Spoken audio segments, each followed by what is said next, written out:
বোমা বিস্ফোরণ হয়ে এক মাফিয়া যিনি সীমান্ত থেকে মাদক পাচার করেন তার বাড়িতে বোমা ফেটে 3 জন মারা গেছে।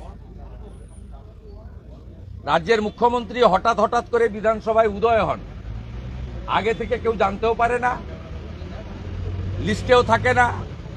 বৃহস্পতিবার সোমবার ডেট ছিল ওনার কোশ্চেন অ্যান্সারের, উনি চেঞ্জ করে বৃহস্পতিবার করেছেন। উনি এক্ষুনি এসে শান্তির বাণী ছড়িয়ে দিয়ে গেলেন। উনি একবারও বললেন না যে ডোমকলে বোমা বিস্ফোরণে 3 জন উনার যারা ভোট ব্যাংক, এই ভোট ব্যাংকের লোকেরা তারা পরাপারে চলে গেছে। এটা স্বাভাবিকভাবে সুপ্রিম কোর্ট একটা সাধারণ কোপারেটিভ নির্বাচন, যেখানে অংশীদার শেয়ার হোল্ডাররা ভোটার, যেখানে ব্যালটে নির্বাচন হয়, যেখানে সিরিয়াল নাম্বারের উপর ছাপ মারতে হয়, সিম্বল থাকে না, সরাসরি পার্টির ইনভলভমেন্ট নেই, সেখানে প্যারামিলিটারি ফোর্স দিয়ে ভোট করতে বলছেন। এবং সুপ্রিম কোর্ট বুঝে গেছে এই বাংলাতে গণতান্ত্রিক পদ্ধতিতে নির্বাচন হয় না। এবং গতকাল আপনারা এই দৃশ্য যদি দেখেন নন্দীগ্রামে, এদের উদ্দেশ্য কি? এদের উদ্দেশ্য হচ্ছে যেখানে মুসলিম অধ্যুষিত এলাকা আছে সেইখানে ভোট গ্রহণ কেন্দ্র করা। এই তৃণমূল এখন মাদ্রাসায় ঢুকে গেছে। গতকাল তমলুকে যতগুলো সেন্টার ছিল সব অধিকাংশই মাদ্রাসাতে, মথুরি মাদ্রাসা, আটকিনা হাই মাদ্রাসা, চনসরপুর মাদ্রাসা। আমার নির্বাচন কেন্দ্রে পাড়াগাঁয়ের ভিতরে কাঞ্চননগর দেদারুয়া মাদ্রাসা না কি নাম ভুলে গেছি, সেই মাদ্রাসাতে নির্বাচন সংগঠিত করেছে। এবং সংগঠিত করার মূল কারণটাই হচ্ছে আপনার বিশেষ সম্প্রদায়ের বিশেষ ক্যাটাগরির গুন্ডা যারা বলছেন 4 দিনে কলকাতা দখল করব, সেই বিশেষ ক্যাটাগরির গুন্ডাদেরকে ব্যবহার করছেন।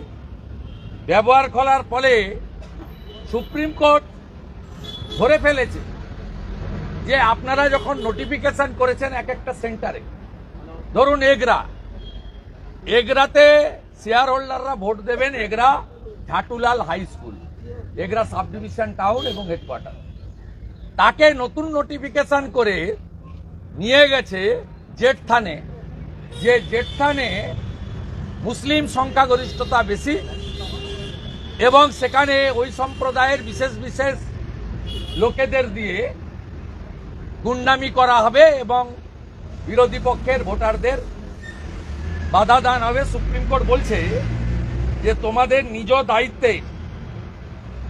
দায়িত্বে ভোটারদেরকে তোমাদের খরচে নিয়ে যেতে হবে। স্বাভাবিকভাবে এই গতকালের এই দৃশ্য দেখুন, 500 পুলিশের সামনে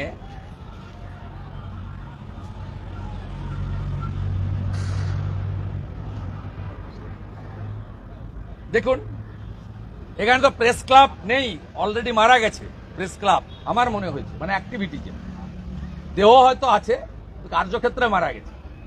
নইলে কালকে নিউজ 18-এর একটা ছেলের স্প্রিন্টার লেগেছে, লোকাল ছেলে, টিভি 9-এর কনিষ্ক মাইতি ওই জেলার রিপোর্টার, তার এখানে বোমে স্প্রিন্টারে যথেষ্ট রক্ত বেরিয়েছে।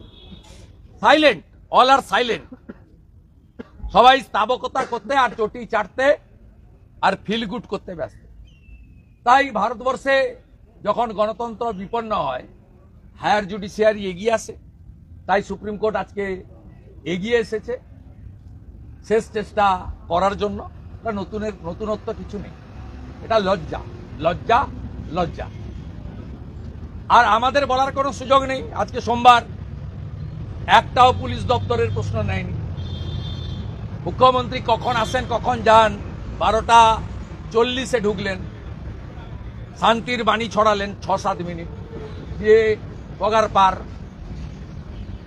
এই তো বিধানসভার অবস্থা। হোম ডিপার্টমেন্টের দফাওয়ারি বাজেট হয় না, গিলোটিনে পাঠানো হয়। অতএব বলারও জায়গা নেই, প্রশ্ন করারও জায়গা নেই। আর ওনাদের অ্যাকাউন্টেবিলিটি যে অ্যাসেম্বলিতে, সেই অ্যাসেম্বলিকে ওরা প্রপারলি মর্যাদা গুরুত্ব দেয় না।